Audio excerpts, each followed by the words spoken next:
After being a coach for many years, I created a training school for others who wanted to get into the profession of coaching, specifically those who had a helping professional background, like therapists, counselors, human resource people. That's since expanded because other people have found us and said, well, I'm not a therapist, but can I take your training? And so we kind of look at their background, and if they've had basic good listening skills and rapport building skills and some professional expertise for a long period of time, so that we don't start with real basic stuff, we take them. And the classes are all taught telephonically. In this country, I got licensed organizations in other countries that teach it as well live, but it's been something now to celebrate our 10th anniversary. And I'd call it a whole person approach to life coaching, because we know that if you coach anybody, even on leadership skills, you're going to get into other areas of their life.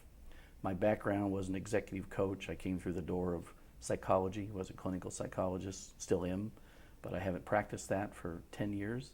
And I really think that coaching is about helping people live beyond mediocrity, not settling.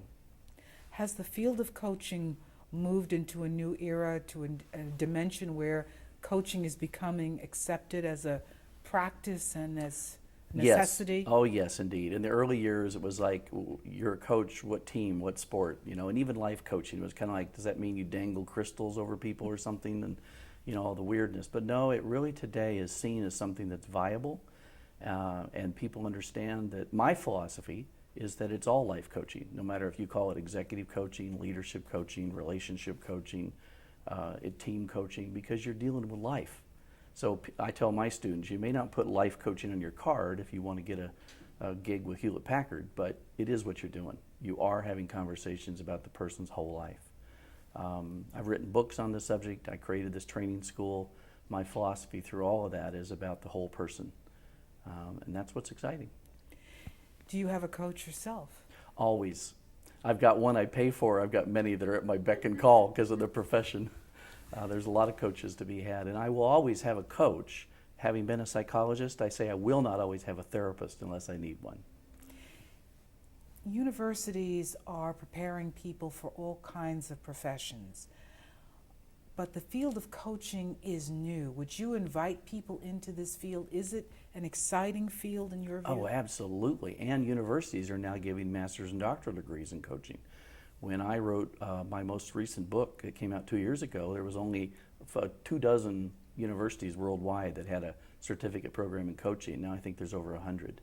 So it's very exciting, and I think I would invite people into this because if you're already a professional, coaching is something that you can add to your bag of tricks. You can add to your continuum of service. So that's what we teach, how to add coaching to what you do. Some people may say, well, I want to be a coach. I want to close my therapy practice. I don't want to be a nurse anymore. I want to be a coach.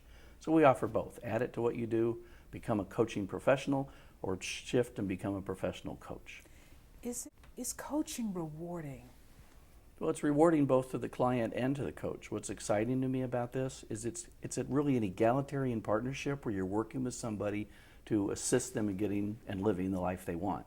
At the same time, I'm partnering with them in a way that I'm learning as I go because I don't know what they want. I'm an expert on the coaching process. I'm not an expert on the person's life. It's more rewarding for me because it's fun.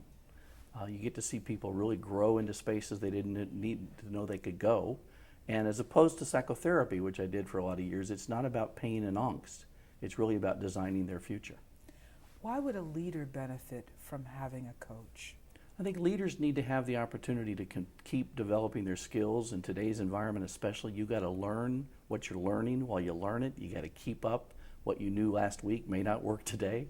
So having a coach on the side, a coach who can be with you, give you that confidential, objective view, it's a no-brainer. The companies that are using coaches today do better.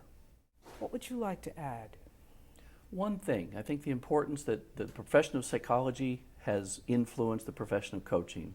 It's not that coaching is psychology, but the underpinnings of coaching are the philosophies that have come from humanistic psychology, from positive psychology. I gave a keynote in Australia and I titled it, The Psychological Underpinnings of Coaching. You mean this stuff wasn't just made up? So I think that's what I want people to know, is that it's grounded in theory, it's evidence-based, it's not just made-up fluff. It's got long-time theories behind it, and today it's being applied to the new profession of coaching.